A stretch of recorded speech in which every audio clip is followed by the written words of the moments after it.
Welcome back. We continue here now. The Quava Vocal Group, under the tutelage of Sabelo Mthembu, has soared to unprecedented heights, securing a historic victory at the prestigious 11th per Musicam ad Astra International Copernicus Choir Festival and Competition. This event, held in the historic and astronomically significant city of Torun in Poland from September 17th to the 21st, served as the stage for the ensemble's crowning achievement, firmly establishing them among the elite choirs in the world. Now, to reflect on this achievement, I'm joined in studio by choir members Kagiso, Zwane, as well as Hlumelo, Marepula. Kagiso, I'll start with you, man. Let's start with this moment of victory, and thank you both for joining us in studio. What was it like when Quava was announced as the Grand Prix winner here? Well, thank you for having us. I think that was an extraordinarily exciting moment, really quite thrilling. To win a competition takes months of hard work. And for us, it was about almost 2 years of hard work, regular rehearsals, our regular Monday rehearsals, additional weekend rehearsals as well. So you can imagine an immense sacrifice for us on family time, work time, huge financial commitment as well.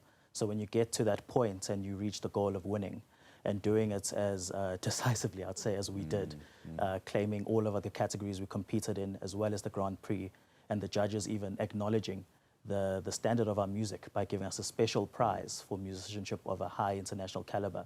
That was an incredibly thrilling and fulfilling moment, and a culmination of lots of hard work. Hlumelo, Kagiso is quite right. I mean, this was a big win, especially on the world stage. Let's speak to the preparation element of this. So you took part in a number of categories and also won big in these. Tell us a bit more about that.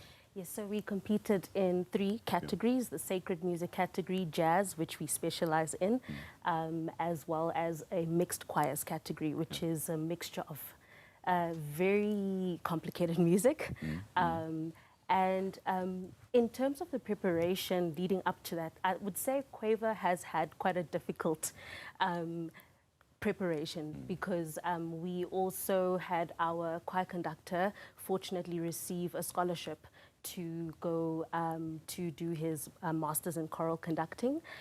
So we were left for a little bit of a year kind of to our own devices, but we were really prepared. It took us 2 years, as Kagiso mentioned, for us to get to that point. We had all the music prepared.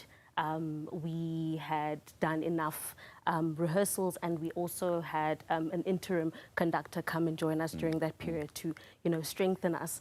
But I always say, Quava Vocal Group, we already have that in us. We already knew that we were going there to win. So everything in between led us to that moment and our victory. Kagiso, I'm assuming that along with the tears of joy, there are also a bit of tears of sadness, as we also saw the farewell of your inductor, that is Sabelo Mthembu. Let's speak to this, a bittersweet moment here.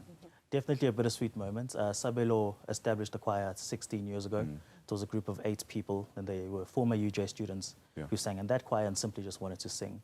And over the last 16 years, it's grown into what we now see as this international choral force that it is. So his legacy is extraordinary, and I think it's a testament to his hard work and his dedication to the choir, to music in general, that we have achieved what we have achieved. But we are incredibly proud of him for winning a Fulbright scholarship to study in the United States. He's pursuing a master's in choral conducting there at the University of Missouri. And he will be back in the country, and we are very much excited to see what he does with that, with his new skills and knowledge. Hlumelo, we've seen South African artists being celebrated the world over just because of what they bring. Maybe let's speak to this element. Why does South African music resonate so much, especially with the global audiences? There is just something about African traditional music in particular that really resonates with the international, even though they can't understand it, but you can just see from the audience reactions just how much it resonates with them. I'll maybe speak on a moment where we had a, a friendly concert, and we were singing our sort of traditional music there. And we had people that are South Africans that are in Poland currently who came to watch us. And the tears in their eyes and just that moment of feeling like, you know, a part of home has come to visit them. But more than that, the other audiences from Norway, from all these other countries, the judges themselves said, you know, we have so many really brilliant choirs that come to this competition and they are technically brilliant, but you match the technical brilliance with the heart and you move us with your music. So I think Quaver is brilliant in that aspect. So the name Quaver, tell us a bit more about that. We did joke a bit earlier on for our interview that it sounds a bit more like Quaver. So Quaver, in music, Quaver, Quaver. It's a time measure. It's a note. It's a length of a note, and it's a quarter. Well, it's an eighth of a note. So it's known as an eighth. 1/8 is the Quaver, and because the group started with 8 members, they selected the name Quaver to symbolize the 8. Of course, now there are 60-something members, and I don't think there's a note that has that's for 60-something beats. I asked that deliberately because one would assume that choral music is often regarded as an under-the-radar type of music genre. For young people, especially looking to get into choral music, what's your word to them?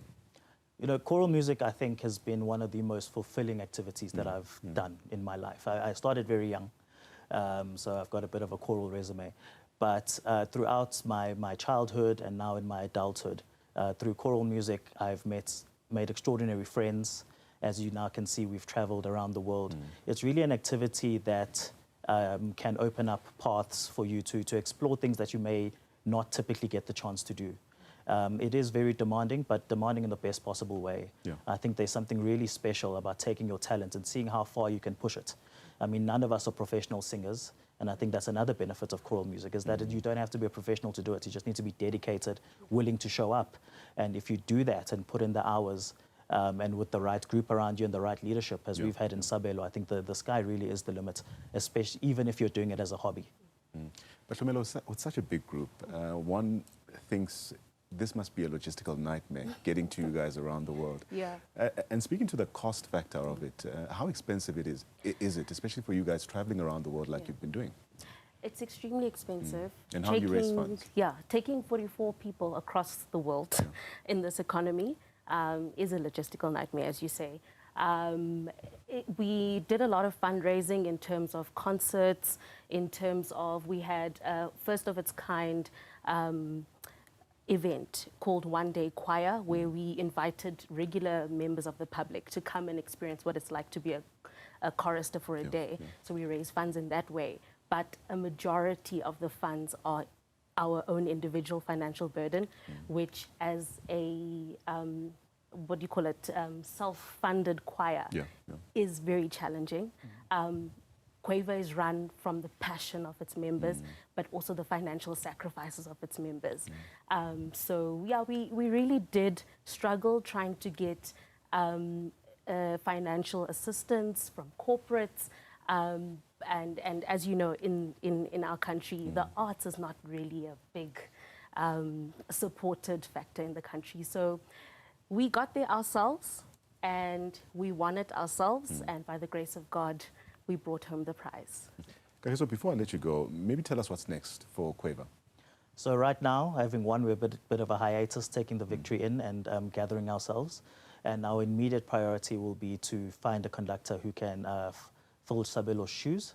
And then we will do our regular sort of concert program that we do each year when we're not touring. That will begin next year. So if you just find us on social media, Quava Vocal Group, across them, you'll be able to keep up to date with what we're doing and hopefully see you at our first concerts next year under the direction of a new conductor. Definitely, I'll be there. I can tell you that much. Kagiso and Hlumelo, thank you so much for sharing your joy and your journey with us. This achievement is a reminder of the power of music to connect, to uplift, and also represent a nation. Congratulations again to the entire Quava Vocal Group. They've been telling us, of course, about this high accolade achieved in Poland.